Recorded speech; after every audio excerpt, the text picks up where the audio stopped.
بسم اللہ الرحمن الرحیم۔ حضرت ذوالقرنین اور یاجوج و ماجوج کا واقعہ۔ ذوالقرنین کا نام سکندر ہے۔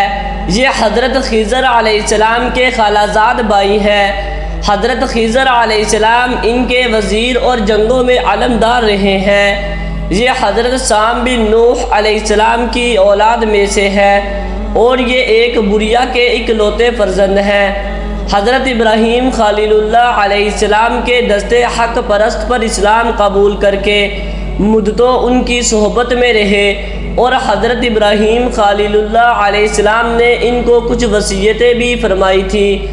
صحیح قول یہی ہے کہ یہ نبی نہیں ہے بلکہ بندہ صالح ہے جو ولایت کے شرف سے سرفراز ہے۔ ذوالقرنین کیوں کہلائے؟ حضور صلی اللہ علیہ وسلم نے فرمایا کہ یہ ذوالقرنین دو سینگوں والے کے لقب سے اس لیے مشہور ہو گئے کہ انہوں نے دنیا کے دو سینگوں یعنی دونوں کناروں کا چکر لگایا تھا، اور بعض کا قول ہے کہ ان کے دور میں لوگوں کے دو قرن ختم ہو گئے۔ 100 برس کا ایک قرن ہوتا ہے، اور بعض کہتے ہیں کہ ان کے دو گیسو تھے اس لیے ذوالقرنین کہلاتے ہیں، اور یہ بھی ایک قول ہے کہ ان کے تاج پر دو سینگ بنے ہوئے تھے، اور بعض اس کے قائل ہے کہ خود ان کے سر پر دونوں طرف ابہار تھا جو سینگ جیسا نظر آتا تھا، اور بعضوں نے یہ وجہ بتائی کہ چونکہ ان کے باپ اور ماں نجیب الطرفین اور شریف زادہ تھے اس لیے لوگ ان کو ذوالقرنین کہنے لگے۔ واللہ عالم۔ اللہ تعالیٰ نے ان کو تمام روئے زمین کی بادشاہی عطا فرمائی تھی۔ دنیا میں کل 4 بادشاہ ایسے ہوئے ہیں جن کو پوری زمین کی پوری بادشاہی ملی۔ ان میں 2 مومن تھے اور 2 کافر۔ مومن تو حضرت سلیمان علیہ السلام اور ذوالقرنین علیہ السلام ہے، اور کافر ایک بخت نصر اور دوسرا نمرود ہے، اور تمام روئے زمین کے ایک 5ویں بادشاہ اس امت میں ہونے والے ہیں جن کا اسم گرامی حضرت امام مہدی علیہ السلام ہے۔ ذوالقرنین کے 3 سفر۔ قرآن مجید میں حضرت ذوالقرنین کے 3 سفروں کا حال بیان ہوا ہے جو سورہ کہف میں آیا ہے۔ ہم قرآن مجید ہی سے ان تینوں سفروں کا حال تحریر کرتے ہیں جن کی روداد بہت ہی عجیب اور عبرت خیز ہے۔ پہلا سفر۔ حضرت ذوالقرنین نے پرانی کتابوں میں پڑھا تھا کہ سام بن نوح علیہ السلام کی اولاد میں سے ایک شخص آب حیات کے چشمہ میں پانی پی لے گا تو اس کو موت نہ آئے گی، اس لیے حضرت ذوالقرنین نے مغرب کا سفر کیا۔ آپ کے ساتھ حضرت خضر علیہ السلام بھی تھے۔ وہ تو آب حیات کے چشمہ پر پہنچ گئے اور اس کا پانی بھی پی لیا، مگر حضرت ذوالقرنین کے مقدر میں نہیں تھا، وہ محروم رہ گئے۔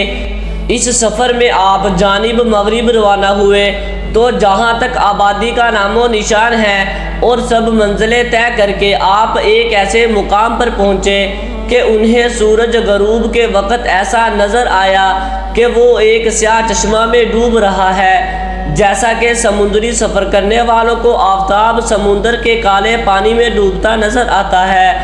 وہاں ان کو ایک ایسی قوم ملی جو جانوروں کی کھال پہنے ہوئے تھے، اس کے سوا کوئی دوسرا لباس ان کے بدن پر نہیں تھا، اور دریائی مردہ جانوروں کے سوا ان کی غذا کا کوئی دوسرا سامان نہیں تھا۔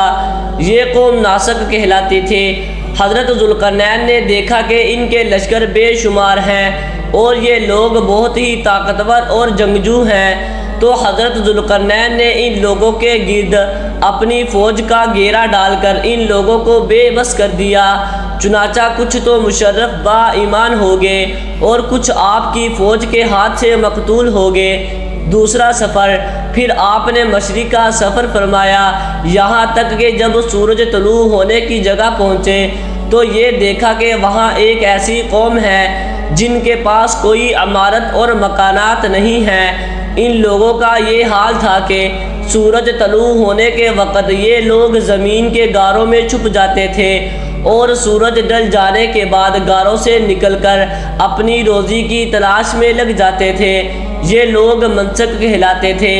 حضرت ذوالقرنین نے ان لوگوں کے مقابلہ میں بھی لشکر آرائی کی، اور جو لوگ ایمان لائے ان کے ساتھ بہترین سلوک کیا، اور جو اپنے کفر پر اڑے رہے ان کو تحقیق کر دیا۔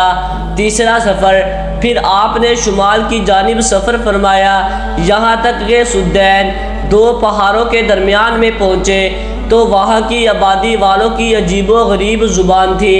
ان لوگوں کے ساتھ اشاروں سے بامشکل بات چیت کی جا سکتی تھی۔ ان لوگوں نے حضرت ذوالقرنین سے یاجوج ماجوج کے مظالم کی شکایت کی اور آپ کی مدد کے طالب ہوئے۔ یاجوج ماجوج یہ یافس بن نوح علیہ السلام کی اولاد میں سے ایک فسادی گروہ ہے، اور ان لوگوں کی تعداد بہت ہی زیادہ ہے۔ یہ لوگ بلا کے جنگجو، خون خوار اور بالکل ہی وحشی اور جنگلی ہیں، جو بالکل جانوروں کی طرح رہتے ہیں۔ موسم ربیع میں یہ لوگ اپنے گاروں سے نکل کر تمام کھیتیاں اور سبزیاں کھا جاتے تھے اور خشک چیزوں کو لاد کر لے جاتے تھے۔ آدمیوں اور جنگلی جانوروں، یہاں تک کہ سانپ، بچھو، گرگٹ اور ہر چھوٹے بڑے جانوروں کو کھا جاتے تھے۔ حضرت ذوالقرنین سے لوگوں نے فریاد کی کہ آپ ہمیں یاجوج ماجوج کے شر اور ان کی ایذا رسانیوں سے بچائیے، اور ان لوگوں نے اس کے عوض کچھ مال دینے کی پیشکش کی۔ تو حضرت ذوالقرنین نے فرمایا کہ مجھے تمہارے مال کی ضرورت نہیں ہے، اللہ تعالیٰ نے مجھے سب کچھ دیا ہے، بس تم لوگ جسمانی محنت سے میری مدد کرو۔ چنانچہ آپ نے دونوں پہاڑوں کے درمیان بنیاد کھدوائی۔ جب پانی نکل آیا تو اس پر پگھلائے تانبے کے گارے سے پتھر جمائے گئے، اور لوہے کے تختے نیچے اوپر چن کر ان کے درمیان میں لکڑی اور کوئلہ بھروا دیا اور اس میں آگ جلوا دی۔ اس طرح یہ دیوار پہاڑ کی بلندی تک اونچی کر دی گئی، اور دونوں پہاڑوں کے درمیان کوئی جگہ نہ چھوڑی گئی۔ پھر پگھلایا ہوا تانبا دیوار میں پلا دیا گیا، جو سب مل کر بہت ہی مضبوط اور نہایت مستحکم دیوار بن گئی۔ سات سکندری کب ٹوٹے گی؟ حدیث شریف میں ہے کہ یاجوج ماجوج روزانہ اس دیوار کو توڑتے ہیں، اور دن بھر جب محنت کرتے کرتے اس کو توڑنے کے قریب ہو جاتے ہیں تو ان میں کوئی کہتا ہے کہ اب چلو باقی کو کل توڑ ڈالیں گے۔ دوسرے دن جب اس دیوار کے ٹوٹنے کا وقت آئے گا تو ان میں سے کہنے والا کہے گا کہ اب چلو انشاءاللہ تعالی کل اس دیوار کو توڑ لیں گے۔ ان لوگوں کے انشاءاللہ کہنے کی برکت اور اس کلمہ کا یہ ثمرہ ہوگا کہ دوسرے دن دیوار ٹوٹ جائے گی۔ یہ قیامت قریب ہونے کا وقت ہوگا۔ دیوار ٹوٹنے کے بعد یاجوج و ماجوج نکل پڑیں گے اور زمین میں ہر طرف فتنہ و فساد اور قتل و غارت کریں گے، چشموں اور تالابوں کا پانی پی ڈالیں گے، جانوروں اور درختوں کو کھا ڈالیں گے، زمین پر ہر جگہوں میں پھیل جائیں گے، مگر مکہ و مکرمہ، مدینہ و طیبہ اور بیت المقدس، ان تینوں شہروں میں یہ داخل نہ ہو سکیں گے۔ پھر حضرت عیسیٰ علیہ السلام کی دعا سے ان لوگوں کی گردنوں میں کیڑے پیدا ہو جائیں گے اور یہ سب ہلاک ہو جائیں گے۔ قرآن مجید میں ہے ترجمہ، یہاں تک کہ جب کھولے جائیں گے یاجوج و ماجوج اور وہ ہر بلندی سے ڈھلکتے ہوئے دوڑتے ہوں گے۔ امید ہے کہ آپ کو ویڈیو اچھی لگی ہوگی۔